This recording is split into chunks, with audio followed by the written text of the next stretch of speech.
नमस्कार, आप देख रहे हैं डॉक्टर साहेब आपके साथ मैं हूं मुस्कान। दर्शकों, आज के इस एपिसोड में हम बात करेंगे निमोनिया के बारे में।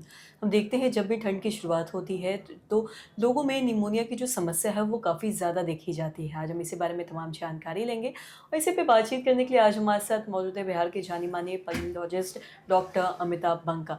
सर नमस्कार, बहुत-बहुत स्वागत है आपका। धन्यवाद। सर आपसे जानना चाहेंगे, अगर हम निमोनिया के बारे में बात करें तो अक्सर लोग कहते हैं कि ठंड में उन्हें निमोनिया की समस्या ज़्यादा दिखी जाती है और पेशेंट में अक्सर ज़्यादा होता है ठंड में। तो ऐसा क्यों होता है और ठंड में ही ज़्यादा क्यों होता है? इस बारे में थोड़ा आप बताएँ। जी ठंड में निमोनिया ज़्यादा होने का एक सबसे प्रमुख कारण ये होता है कि ठंड के अंदर जो आपके वायरल इन्फेक्शंस होते हैं वो ज़्यादा होते हैं। कारण ये होता है कि उनको जो वातावरण मिलता है वायरसेस को, ये बहुत उनके लिए अच्छा होता है। इसमें वो ज़्यादा दिन तक रह पाते हैं, ज़िंदा रह पाते हैं। तो जब वो रह पाते हैं अच्छे से तो इनके दूसरों को होने का रिस्क भी बढ़ जाता है। दूसरा, अक्सर जब मौसम बदल रहा होता है तो अक्सर सर्दी ज़ुकाम, खाँसी ये सब भी बढ़ जाता है आपका। वो भी वायरल एक इन्फेक्शन फ्लू होता है जिसकी वजह से होता है। और यही फ्लू वायरस चूँकि बहुत ज़्यादा हो रहा होता है मरीज़ों में, तो उसी में से जैसे एक फ्लू का कोई भी पेशेंट जो होता है उसमें 3 से 4% रिस्क होता है कि उसको निमोनिया हो सकता है। तो चूँकि फ्लू इतना ज़्यादा हो रहा होता है तो रिस्क ऑफ निमोनिया भी ज़्यादा हो जाता है। जी, इसीलिए ठंड में हम लोग देखते हैं कि अक्सर निमोनिया भी ज़्यादा पाया जी। जाता है। और साथ ही सर, अगर हम निमोनिया के बारे में बात करें तो इसके लक्षण क्या होते हैं? कैसे कोई समझ सकता है कि उन्हें निमोनिया की ही समस्या है? देखिए, पहला तो एक चीज़ समझते हैं कि निमोनिया क्या है। एक बहुत मोटे-मोटे तौर पे समझिए तो निमोनिया एक फेफड़े का इन्फेक्शन है। कोई भी फेफड़े के इन्फेक्शन को हम लोग अक्सर निमोनिया कहते हैं। अब ये निमोनिया किसी भी चीज़ से हो सकता है, ये बैक्टीरिया से हो सकता है, वायरस से हो सकता है, बैक्टीरिया एक टीबी होता है, टीबी से हो सकता है और भी बहुत सारे कारण हो सकते हैं।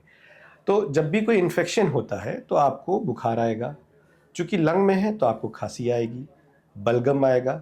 बलगम भी आपका जो है वो डिफ़रेंट डिफ़रेंट कलर्स का हो सकता है। येलो हो सकता है, ग्रीन हो सकता है, ब्लैक हो सकता है। तो ये सब आपको बताते हैं कि आपके लंग में इन्फेक्शन है। आपकी साँस ज़्यादा चलेगी, आपकी पसलियाँ चलेंगी, आपको साँस लेने में दिक्कत होगा, आपको सीने में दर्द हो सकता है। तो ये सब कुछ कॉमन कारण हैं, कॉमन सिम्पटम्स हैं जो आपको निमोनिया के अंदर देखने को मिल सकता है। जी।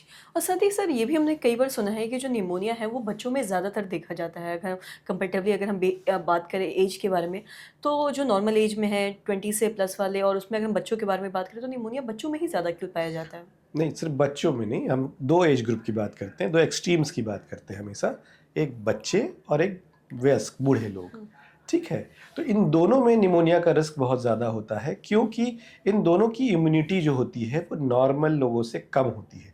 बच्चों में चूँकि इम्यूनिटी अभी पूरी तरह से डेवलप नहीं हुआ होता है इसलिए कम होता है, और वयस्क लोगों में चूँकि एज के हिसाब से उनकी इम्यूनिटी कम हो जाती है, इसीलिए उनमें ज़्यादा पाया जाता है।